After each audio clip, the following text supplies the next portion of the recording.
Hello everyone, welcome back to my channel. My name is Alma and today I have a little story time for you. I thought since we can't go to concerts right now because of the situation, I thought I would tell you about the first time that I saw Bastille live. So as you may know already, Bastille is my favorite band, and to paint your picture of how big of a deal it was for me when I finally got to see them live, I thought I would begin to tell you about how I discovered Bastille. So they released their breakthrough hit single Pompeii in 2013, and that's the year when I first heard of them, because Pompeii blew up all over the world and in Sweden as well, of course. So I was hearing Pompeii everywhere. I remember working at the farm at home and just, driving the tractor around, listening to the radio, and Pompeii being on the radio all the time. And then that same summer I went on an exchange to England with my 4-H organization and Young Farmers Club in Devon. During the exchange, I got to know a guy named Dan, and he's a really good friend of mine today. We've been friends ever since the exchange, of course, and we kind of realized we had the same taste in music. So he told me basically that if you like Pompeii, then you should definitely go listen to the whole album.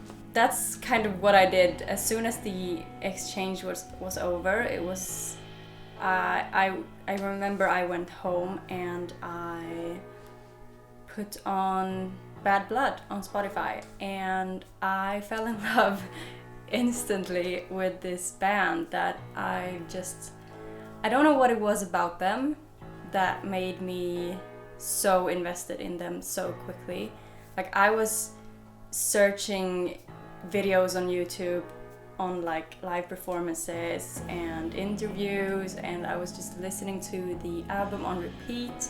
So I remember they came to Sweden in 2014, I think, to play in Stockholm. I didn't live in Stockholm at that time, but I remember so clearly that I sent them an email. I found an email address to the management or something, and I sent an email asking if I could come and shoot at their show, because I was doing photography back then as well, but I obviously didn't live in Stockholm, so I have no idea what I was thinking, if they had answered my email. I really want to find that email. You know what? Let me go check.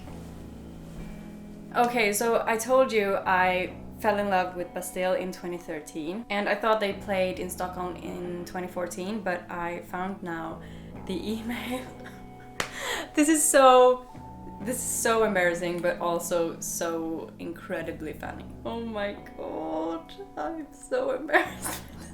I admire myself in 2013 for sending this email, but wow, am I really gonna read this to you guys? So I got very obsessed with Bastille, and I saw that they had an upcoming show in Stockholm in 2013. I didn't live in Stockholm at that time, so I had I don't know what I was thinking, but I did find an email address to their management, and I sent them an email. I'm sorry, this is hilarious to me. Oh my gosh. I sent them an email basically asking if I could come and shoot their show. Can we just take a moment and remember that this is 7 years ago? Okay. Hi Bastille. My name is Alma Bengtsson and I am a young and ambitious photographer. I am also a great fan of you and your music. As a fan, I think there is far too few good photos of you guys playing music. That is why I send this mail. I wondered if you would be interested in photos from your upcoming show in Stockholm. You get all the photos and you can use them wherever you want, and it would be a great opportunity for me to become a little more known photographer. That was a weird sentence. If you're interested, please answer so. If you're interested, please answer soon. Then we can discuss payment. That was bold of me to think that I would get paid for taking photos at a show 7 years ago when I was not at all a professional. I attach a couple of my last photos so you can see if this is something for you. Sincerely, Alma Bengtsson.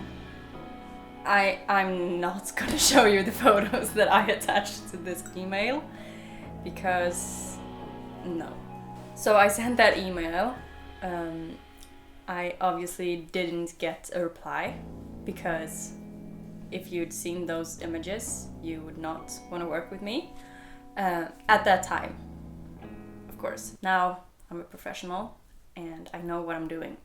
So I didn't see Bastille playing when they came to Stockholm in 2013 because I didn't have tickets to their show and I couldn't get to Stockholm, so I just didn't see them then. And then they played like a festival maybe the year after or something, and I didn't see them then either. And so finally the year came that I got to see Bastille. They released the lineup for this really big festival that we had in Sweden called Bråvalla festival, and I didn't have any money to go basically, but there were a lot of bands that I wanted to see, Bastille included, and also like the 1975 and Mumford & Sons. Just a lot of great bands were playing, and I didn't have any money, so I applied to be a volunteer at the festival. So I went there to take photos of the other volunteers when they were working around the festival. And it was a lot of fun, and I got to go to the festival without having to buy tickets. I absolutely loved being a volunteer at the festival, and since I was a photographer, I would just walk around the festival area and take photos of the people who work there. So I didn't really have like set times where I had to be places, which meant I had a lot of time to just see the bands playing, which was great. This was in 2016. The festival was in 2016, and oh, I can actually have the crew t-shirt here. Hold on. I'm sorry if this video is all over the place. I'm gonna get to the point. Like, we're right days before this first time seeing Bastille. But yeah, I realized I have the crew t-shirt from the festival. So it just says crew 16 and Vi är festivalen, which means we are the festival. And yeah, as I said, it was a lot of fun, and I got to see a lot of bands play. This was also the first time that I saw the 1975 play, which was also a lot of fun, but a little traumatizing.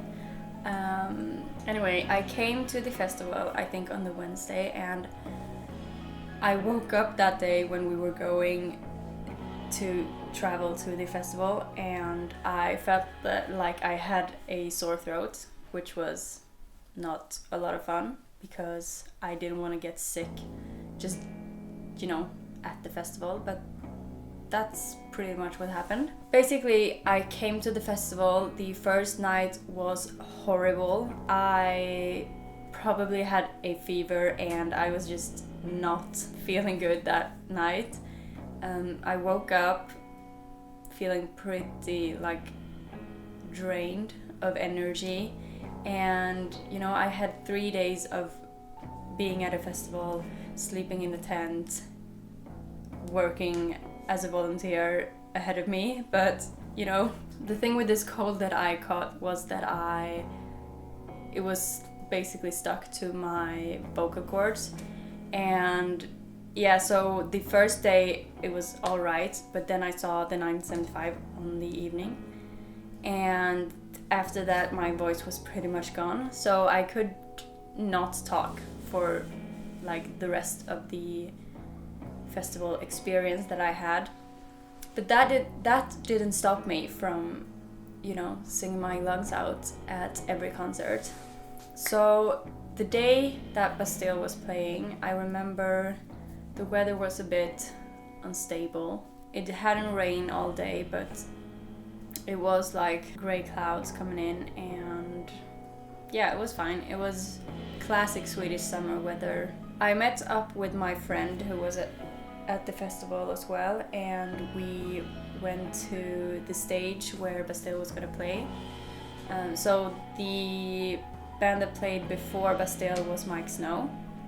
So we wanted to be front row for Bastille, obviously, because it was our first time seeing them.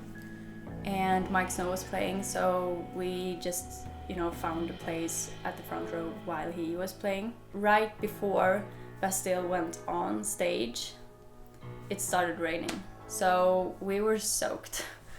But that didn't matter. Like, I was so incredibly happy to be there.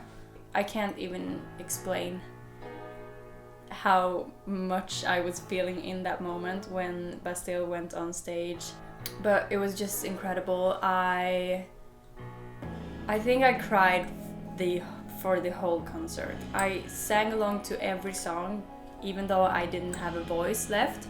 I screamed every song from the top of my lungs. It was euphoric, and yeah, it was raining, but it was just incredible. I had waited 3 years to see this band that had been my favorite bands for those 3 years, and I had pretty much listened to Bastille every day for those 3 years. Like, they were in my life like nothing, no one else. Like, Bastille and the 975 and Imagine Dragons were my top 3 favorite bands at that time, and I listened to all of them like every day. And so it was just so many emotions that came out at once. So I just started crying, and it was just so good. Like, even though I've been to a lot of concerts by now, I hadn't been to many concerts at that time because that was before I moved to Stockholm. So it was just indescribable. Like, if you've been to see your favorite band for the first time, you know the feeling.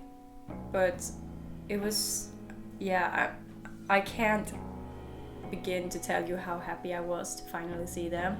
And the set list was amazing. I leave the set list down below because, you know, I really understand how lucky I was to have that set list. The first time I saw Bastille, it was just magical. And this was right before they released Wild World. They played a lot of like songs from the album that they hadn't released yet, but that they obviously had played a lot before. So I had watched all of these songs on YouTube before, so I knew all the words already. But it was amazing. And I remember they played The Currents. I was obsessed with The Currents. It hadn't come out yet, but it was just such a good song. I loved that they played that. I think they played Snakes. They also obviously played Good Grief, which is one of my favorite Bastille songs. And I remember they played Overjoyed, and mind you, I was crying before they played Overjoyed, but when they played Overjoyed, I was a puddle of just emotions, and just thinking about this makes me like tear up. When they played Overjoyed, like I didn't even know that I was gonna react so strongly to that song when they played it live.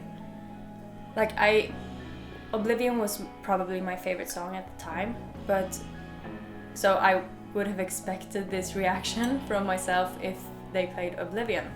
But it's just something about Dan's voice and him just by the piano, and it's just so beautiful. And yeah, I'm taken aback to this moment, but if my friend Magda hadn't been there, I would just be like a soppy puddle on the ground, because she really like hugged me throughout that song, because I was just sobbing so hard. I could like barely stand up, and it was such an incredible experience. And even though I've been to so many great concerts after that, this is one of the most this is one of the concerts that I cherish the most. Like the memories from that concert is just some that I cherish so much, because I have such strong memories from that concert, and I haven't even gotten to like the most special part yet. I'm just so wrapped up in the feelings that I felt on that day. I need to take a second. So they obviously finished off the concert by playing Pompeii, and it was just such a nice feeling. I love Pompeii. Like it's still probably on my top 5 favorite Bastille songs still, even if it's like old and some say overplayed, but I Pompeii can never be overplayed. I just love that song so much. So they finished off the concert with Pompeii, and I obviously cried.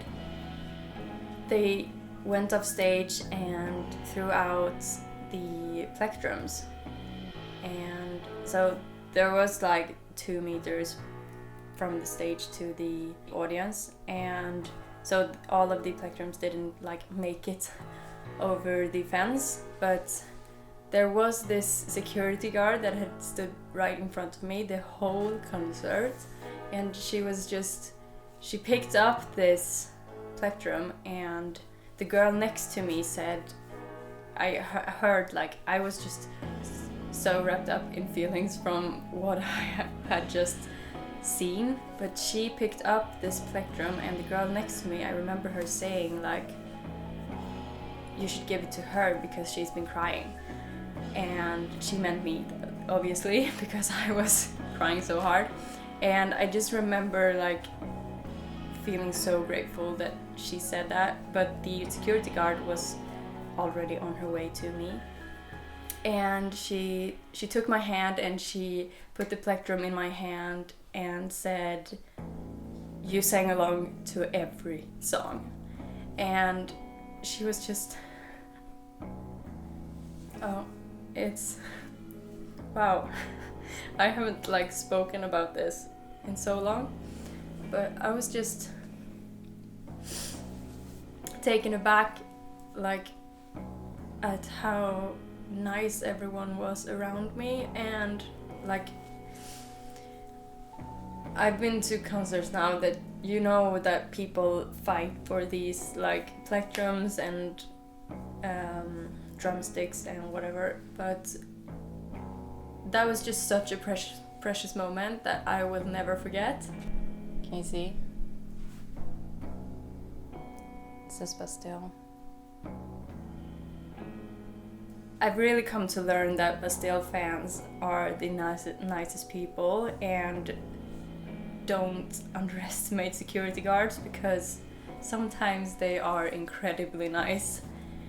And yeah, I was just I remember leaving the stage. I I remember hearing Macklemore playing at a stage like further away, and I was just so, I felt at peace. Like, I was sad that the concert was over, obviously, but I was so happy that I had finally seen my favorite band play live after like obsessing over them for 3 years, and I was just so happy. I was just so happy, and I still am, and I still love Bastille just as much as I did back then. Yeah, I think I've seen them now 6 times, and each time have been very special.